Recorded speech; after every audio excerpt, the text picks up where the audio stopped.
Okay, dumako tayo dito. Dumako po tayo dito kay Yusek Claire. Napaganda po neto. Yusek, paggamit mo na neto. Kung paano mo nilait-lait kanina to. Siyempre, tulad ng dati, magbibigay pa rin tayo ng quick comment sa sino mang matatapatan ng Maywagang Ruleta. Kasama ang ating very special guest, no, none other than Palace Press Officer, Undersecretary Claire Castro. Good afternoon, Good afternoon. Good afternoon. May tanong po si Claire. Ano na po? Magandang hapon Ay, muna. Magandang hapon po. Kamusta po kayo ngayong araw, Yusek Claire? Masaya naman tayo at kampante tayo dahil alam natin ang taong bayan, ayan, nag-iingay para mapanagot ang lahat ng sangkot. At dyan, kasama natin ang Pangulo sa kanilang mga hinaing. Yun, shoutout kay Yusek Claire, ha. Shoutout si Yusek Claire.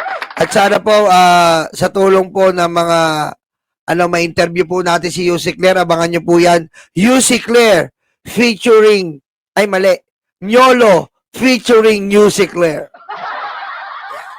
Itatanong po sa kanya kung sino ang kanyang first crush, sino ang kanyang first kiss, sino ang kanyang first date, ano ang favorite niyang movie. Yan po ang itatanong natin, okay? Antayin niyo po yan, ha? Ha? Antayin niyo. Yun, no? At alam ko, marami po sa atin ngayon ang excited dahil kayo po ay kasama namin sa Magic First Ruleta. Yes. At so gagawin sabihin natin, go Ruleta at comments na po. Kung ready na po kayo, Yusek? Okay, so kayo na po mag-spin. Go Ruleta! Okay, first time po natin magamit ating trillion peso Magic Ruleta. Trillion peso Magic Ruleta. Trillion peso Magic Kung Ruleta. saan, Unang hihinto ang ating... sino ang unang Bukas pa ba siya hihinto? Tagal. Medyo matagal na Ruleta. Okay. Ay, Uy, umatros, ha?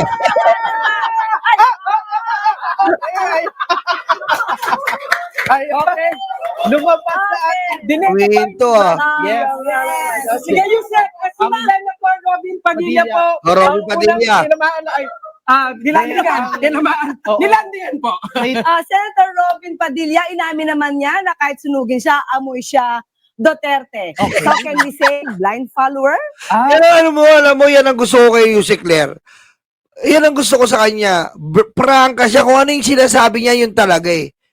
Yan po ang kagandahan po kasi ngayon. Ngayon kasi pag plastic ka, kapag plastic ang tao, wala talaga nga ano sa'yo eh. Kita mo si Yusek Claire, sikat na sikat kasi prangka siya eh. Kung ano talaga yung yun ang sasabihin niya. O kaya naman sabi niya kay Robin, pag sinunog daw si Robin, amoy Duterte. Inadmit naman niya eh. Pero may tanong din po ako sa inyo, Yusek, kasi ang sabi po ni Senator Robin medyo disappointed siya dun sa naging desisyon ng ICC Appeals Chamber na hindi nila mapapalaya ang dating Pangulo. Ano pong reaksyon nyo? Yun ang sinabi ng korte. Okay. So kahit disappointed siya, wala naman na siyang magagawa. Tama nga naman, Robin. Kahit magmukmuk ka, umiyak-iyak ka dyan, na katulad ng mga DDS na luga ngayon, wala kang magagawa. Diba? Tama naman yun eh. Kahit disappointed ka, wala kang magagawa, Robin. Dahil nga, kahit anong gawin nyo, mga DDS, hindi si Presidente ang nagdesisyon. That is the mandate of the ICC. Sa mga nagpapalabas dyan na ang Presidente ang may kasalanan, oo, kasi pinatapon niya eh. Di ba? Kasi nga, ayaw nyo maniwala eh. Lagi nyo sinasabing weak leader. O, sinampo lang ni BBM. O, kita nyo? Pinahihirapan kayo ng weak leader. Yan ang sabi sa inyo, mga DDS luga. Magtatanda kayo talaga ngayon. O, kaya ikaw, Robin, kahit magpakasunog ka pa ng half cook o slow cook, any cook, walang mangyayari. Si Digong ang may uunahan ka pa ni Digong, Robin, masunog, promise. Robin, kung gusto mo magpakasunog, mauunahan ka pa ni Digong. Half cook si Digong bago ilagay sa garapon. Ang pag sinunog pa na si Digong, ang sabi ng ICC, hindi nila hahayaan na maging walang parte ang Pilipinas.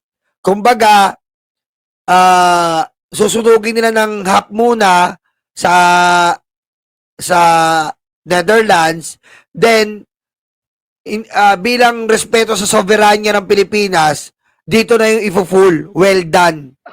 Dito na po. Dito na po sa atin i-well done yung pagkasunog kay Digong. Bali dito na po tatakalin at ilalagay sa garapon. Ganun po pala ang nakalagay sa Rome statue. Okay? Yun po ang nakalagay sa Rome statue. In the Rome statue indicated that if ever the accused died in the hands of the ICC, okay, the ICC have the rights to burn the accused half cooked in order to respect the sovereignty of the accused where he came from. Ganun pala yon. Kaya half cook lang po pala dyan sa ICC. Wala pong well done. Okay, sige. Sige. Okay, sige po. Thank you. Tuloy lang po natin. Go Roleta, Yusek. Okay. Wala po kami participate. Up. Parang. Babalik ba ulit? Hindi. Parang favorite ata. Hindi. Mukhang nandito tayo kay... Under pa yata. Sige ba? Sige ba? Umaandar pa.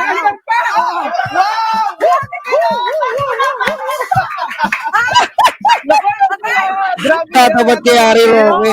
Nandito pa nilahanap niyo din yata yung passport niya, none other than Harry Roque. Ano Okay. pong masasabi niyo, Yusek?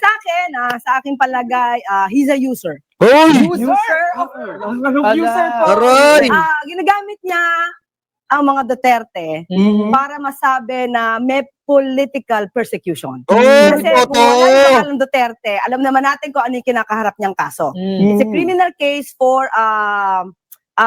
trafficking, Yes. human trafficking, Qualified. na malayong malayo sa pamumulitika. And as a matter of fact, sabi nga ni Kaufman, Attorney Kaufman, Mhm. you are not needed here. Ay. Umuwi ka na sa Pilipinas. Okay. Harapin mo ang kaso mo. So it means, hindi siya kailangan dapat sa The Hague. Tama. Pero he's still using the name of Duterte para mapakita niya doon sa kanyang petition for asylum na political. User. So feel ko, he's a user. Pero ang tanong ko lang naman kay Yusek ay, ano pong tinanghalian nyo kanina? Humba. Hindi naman po kayo napaaway sa pagkain ng humba. Hindi, Mapayapa naman po ang pagkain ng humba. binayaran ko eh. Sige, Patay gutom, Harry Roque! Kita mo, ano sabi niya? User ka. Totoo naman eh. In Tagalog, wag na nating sabihing manggagamit. Patay gutom, Harry Roque. Bakit siya patay gutom? Patay gutom siya sa Duterte para hindi makita yung kaso. Ha? Patay gutom siya sa Duterte. Kunyari, Duterte, pero ginagawa niya lang yung pagkukubli sa mga kaso niya. Oh. Pangalawa, patay gutom ka sa humba, hindi ka nagbabayad, lamon ka ng lamon. Patay gutom ka sa OFW. Ano ginagawa mo? Pag may nagtitipon, iniiwasan ka na. Nagbubulungan. Ayan na naman si Harry Roque, walang pera yan. Putik, palibre na naman. PG. Oh. Ayan ka na, Harry Roque, kadiri ka. Nice, Yusek. yun po pala ang Yusek. Yusek. Okay. Oo. Thank you, Yusek. Kayo, pag kumakain kayo, magkabaka kayo. Wag kayo. Di ba, inimbitahan na kayo, tapos ang dami nyo Oh, kumain. tama mo kayo, hindi kayo gagawin kay Roque. Hindi natin alam. Okay, sige po. Okay, Yusek. One more? Okay na? Okay, go ulit po. Magic roulette to. Oh, Talaga yeah. na. Magic roulette na. May sarili Wow, wow, siyang pagpapasama. Oh. Parang nakakontrol eh. Senator Bato de la Rosa po ang lumabas sa ating roleta. Alam niyo po ba kung nasaan si Senator Bato? Eh nako, baka na naman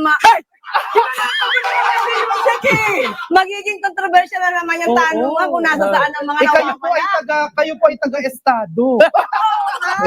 Nasaan po ba si Senator Bato daw? Unang-una, hindi naman nila ako kaalyado. Ay. Wala ako sa DDS Multiverse. Multiverse!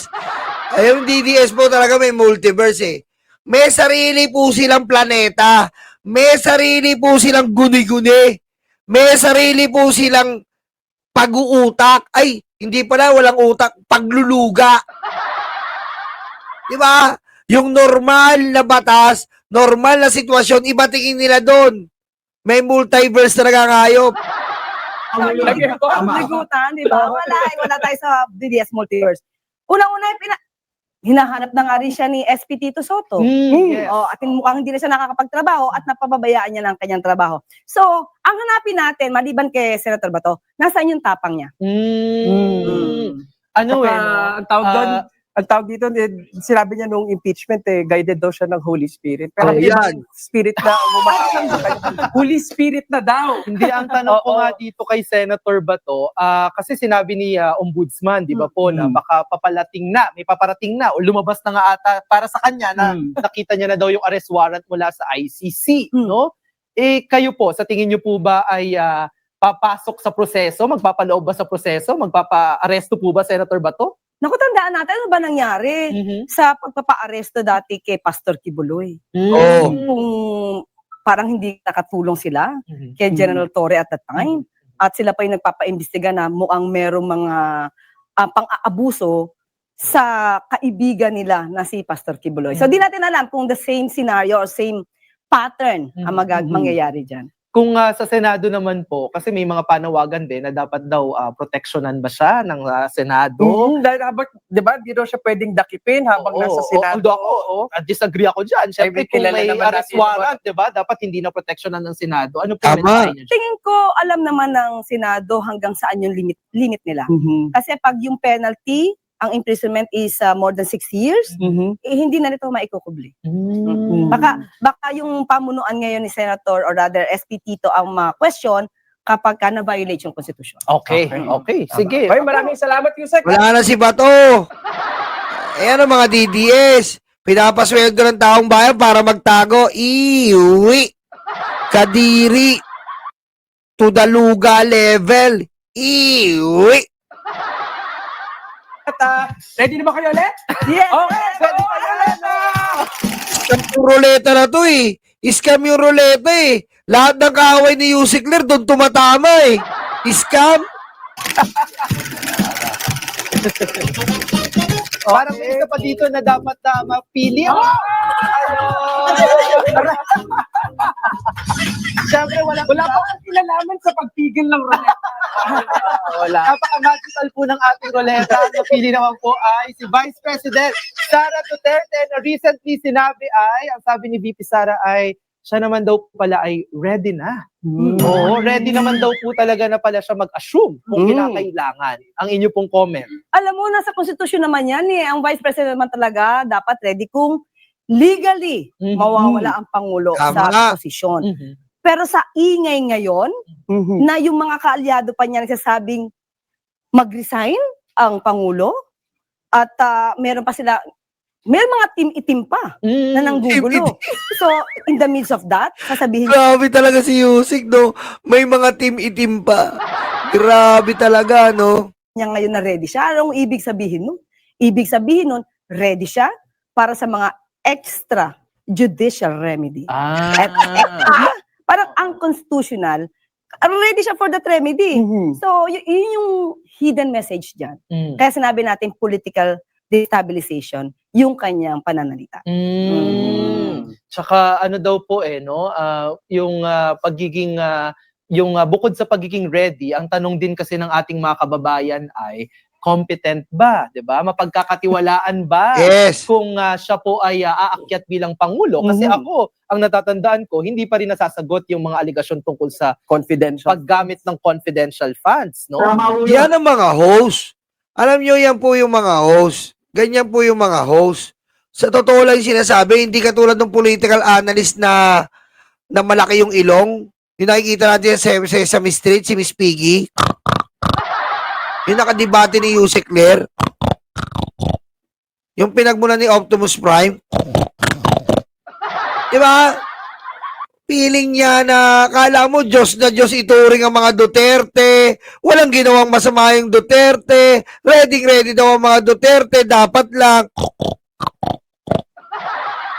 Kainis eh. Alam mo, naiinis na ako sa kumpul ng ilong niya. Nakakainis pa yung sinasabi. Tapos yung itsura niya, bumabalik ako sa pagkabata. Naalala ko na nung pinang-favorite ko si Sesame Street. Di ba? Ang lupit eh. O, ayan po si Yusek Ler ha. Ayan po ha. Teka lang, lipat tayo.